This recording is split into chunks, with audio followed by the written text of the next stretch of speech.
story time on the worst first date ever. So this story took place not that long ago. I mean, like a few months ago. I went through a divorce. I decided I wanted to get back on the dating scene, so I get on Facebook dating, trying to find somebody to date. I found this young lady. She was local. We talked a while. We exchanged numbers. Everything's going great. She explained to me that she's only available on the weekends. I told her that worked great for me. Maybe we could go out to dinner sometimes. She agreed, so we said, hey, the following weekend, we're going to go out. I get up that morning, I go to the barbershop, I go get my car detailed, I go to the mall, get new clothes. I'm prestige, I'm ready to go on this first date. We decided we were going to meet up at 6 o'clock at the restaurant, but I realized I had not talked to her since about 11 that morning, so about 4 o'clock I sent her a text. 5 o'clock comes, no response. 5:30 comes, no response. I'm thinking maybe I'm getting stood up. At 5:55, no lie, she says, hey, I'm running behind. Can you meet me at the restaurant at 7 o'clock? Cool. I get to the restaurant at 7 o'clock. I'm sitting in my car. I text her, hey, I'm here. Let me know when you arrive. Okay. 10 minutes later, she's like, I'm here. I'm looking around. I don't see this woman. But I do see a lady with 3 kids and another woman standing in front of the restaurant. I'm like, there's no way this is her. For one, it looked nothing like the lady I've been talking to. From the head up, yes, but from the neck down, no. This woman was wearing yellow, so I said, hey, are you wearing yellow? She said, yeah, I'm standing out here with my kids. First off, why are you going on a first date with kids? 3 kids at that, when you told me originally you only had 1. I get out of the car. I greet her. I'm still trying to be respectful. She's like, hey, I couldn't get a babysitter. She was like, but I hope it's okay. I brought them along. And I brought my best friend with me. What? Why couldn't your best friend watch these kids? This doesn't make sense to me. She explained to me that her car broke down. She did still want to meet up with me. Her best friend said that she would bring her to the date, but her best friend would have to travel so far back and then back again to pick her up that she just said she would stick around, but she would sit at a separate table. At this point, I'm like, all right, let's just get this over with. So we go inside. I'm thinking, well, the kids can sit at the separate table as well, right? No. They sit at the table with us. All right? So now I'm thinking, I'm a gentleman. I'm, of course, paying for your food. But am I supposed to pay for the kids' food as well? Because I didn't know I was taking these kids out. I only thought I was taking you out. Mind you, one of these kids is like 14, 15. All right? Like 14, 15. So I know you're not going to eat off the kids' menu. So, we're ordering food. In my mind, I'm calculating how much this shit is going to cost. All right? So she gets, of course, one of the biggest steaks she can get. The 14 or 15-year-old also gets a steak. But the other kids get like chicken tenders or something like that. Something not that expensive. Mind you, I'm not a cheap guy. It's just the principle of how everything is going. So the food comes, we're eating. I barely can get a word in edgewise because these kids are talking and on their phones and on tablets and all loud. So I'm like, this is just terrible. The youngest, who appeared to be like maybe 5 or 6, says, Mom, I gotta go to the bathroom.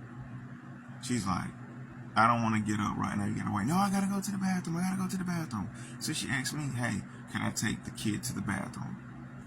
You really trust me, a complete stranger, to take your child to the bathroom? At this point, the kid is making a scene, all loud, basically screaming how he has to go pee. So I say, okay, I will take the young man to the bathroom. We walk in the bathroom. The little boy is like, I don't have to pee, I have to do number 2. Okay, you tripping now, man. I did not sign up for all this.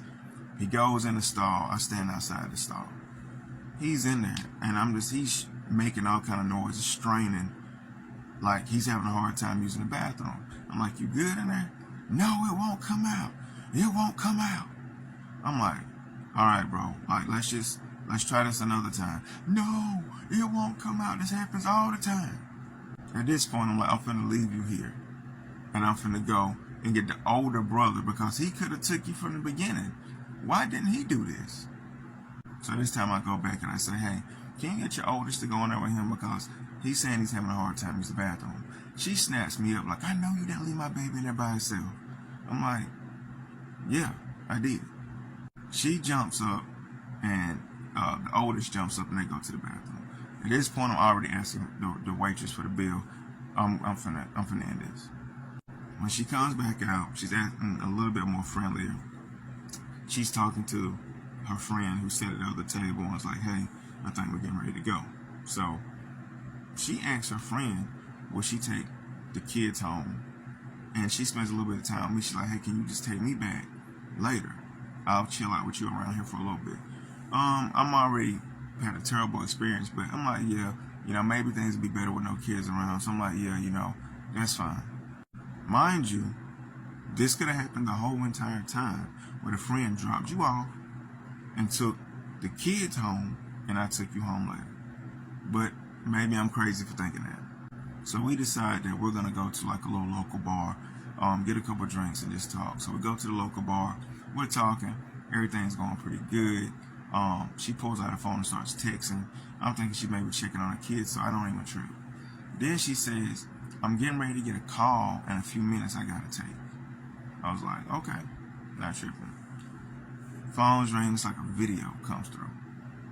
It is her baby's father videoing her from jail. The way she's holding the phone, she's trying to make sure I'm not in the video. And it was just actual like casual conversation. It didn't seem like anything out of the way. And he was like, where are you at? And she was like, she said the name of the bar she was at. And he was like, oh, why, who you with? And she was like, I'm just with a friend. He was like, let me see the friend. She's like, no, you don't need to see the friend. He was like, oh, so you're on a date. You're on a date. They start going back and forth in this public place. And I'm like, bro, how could this get any worse? She wraps up the call. She gets off. At this point, she's like, I just want to drink. I just want to drink. I just want to have a good time. So she's getting shots. She's taking shot after shot after shot after shot. I'm like, you might need to slow down. She's like, no, I'm good. Trust me, I'm a heavyweight. For one, I don't like women that drink that much. So all of this is a turn on. At this point, I'm like, all right, come on. Let me get you home. It's getting kind of late. If you don't think it could get worse, it absolutely did. Come back for part 2. So at this point, I'm ready to take her home. She's definitely tipsy. I'm like, it's getting kind of late. Let me get you back home. Get her to the car. She's starting to become really, really friendly now. She's touching on me, leaning all on my chest, and like, do you really want to take me home? Yes, I really want to take you home. Because all of this, at this point, is a complete turn off. I can't even get into this. So we start heading in the direction of her home. She's still trying to convince me how I should let her stay the night. We should go back to my place. I'm really not saying too much. I turn the music on. She cuts the music off. She's like, oh, you're ignoring me. I'm like, no, I'm just being a gentleman. I think you've had a little too much to drink. So you think I'm a drunk? You think I'm an alcoholic?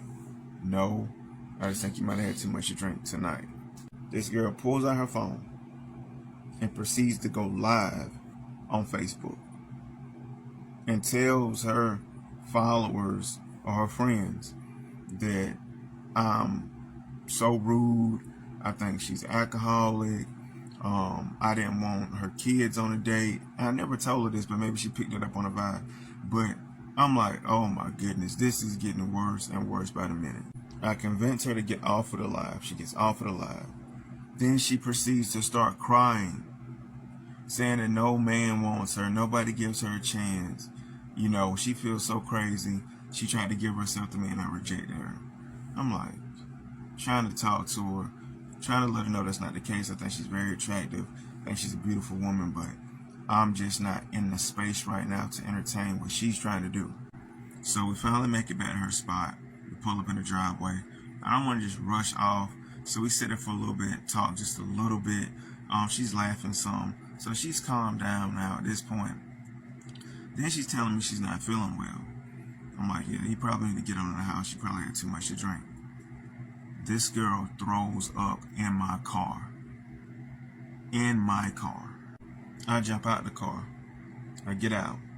Go around to her side. Open the door. I'm like trying to help her get out of the car so she can go inside. getting her out of the car. I don't really want to touch her because she has vomit on her. Somebody comes to the door and like, oh, you disrespectful bitch. What? Now what's going on? Come to find out, this woman still stays with her baby daddy's mother. And you got me bringing you home here? She's screaming, oh, he got 10 years. I can do what I want to do. He getting 10 years. I can do what I want to do. I got to have a life too. The mom was like, yeah, you can, but you can't do it here, which I totally agree. So in the midst of them fussing, I see two dudes coming out the door. So apparently the two dudes who come out the door is her baby daddy's brothers. All right? And now they coming out popping off with me. Like, who am I? I'm mad, disrespectful. Why would I come there? I'm like, bro, I don't know nothing that's even going on. I'm slowly backing up to my car where I can get to my protection. All right, just in case this go left, I'm gonna make it go right. Believe that. So I get to the car. They still popping off. I'm popping off at this point. We're fussing back and forth. You know, I put the car in reverse and just back up, not even really paying attention to what I'm doing, and run into a mailbox. Yeah, I'm done. This point, I'm pissed off. Get out the car. Look at the damage on my rear bumper. Hop back in. I'm heading down the highway, livid, pissed off that I even entertained this at all. My phone starts ringing. It's her. She's like, can I please come back and get her? They're kicking her out. Can she stay with me for the night?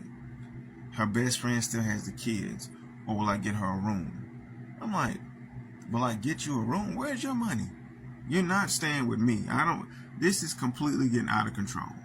She's begging me, please just turn around and walking down the road. You'll see me walking. Please just come back. Being the person I am, I go back. I see her walking. She gets back in the car. Car already smelling horrible because of throw up. She's smelling horrible because of throw up. Heading down the highway, taking her to a hotel that I'm not going to pay for. I've made this very clear. Pull in at the nearest hotel, Roach Motel, I don't know what it was that I could find. It wasn't a nice place. Get there, go inside. She does not have enough money for the room. I'm like, I don't know what to tell you. We're going back and forth fussing. All right. The front desk guy, who's like an Indian, is telling us we got to go out fussing. We can't be in there fussing. I'm telling her, like, I'm just not finna. I didn't sign up for all this. I've already paid for the date. I paid for your kids' food. I traveled way out here to take you home. I bought the drinks at the bar. I've already spent money on clothing, haircuts, car detail. Mind you, I just got a car detail that day and you threw up in it. Got to get it detailed again. I'm not finna kick no more money out. So we're fussing. She slaps me. Now the Indian is calling the police. I'm trying to leave now before the police come. I get to the car. She is literally holding on to the side of the car door, fussing at me about how can I leave her there. I got her in this bad situation. I'm still telling her to get off the car. The police pull up right behind me, block me in. They hop out. They see all the fussing. They heard that somebody got hit. I say, yeah, it was her who put her hands on me. She was like, because he was leaving me here, back and forth. They do put her in cuffs. They take her for public intoxication and for hitting me. And I never heard from this lady again. Needless to say, I'm very cautious about the dates I go on now, but this was absolutely the worst date I ever had.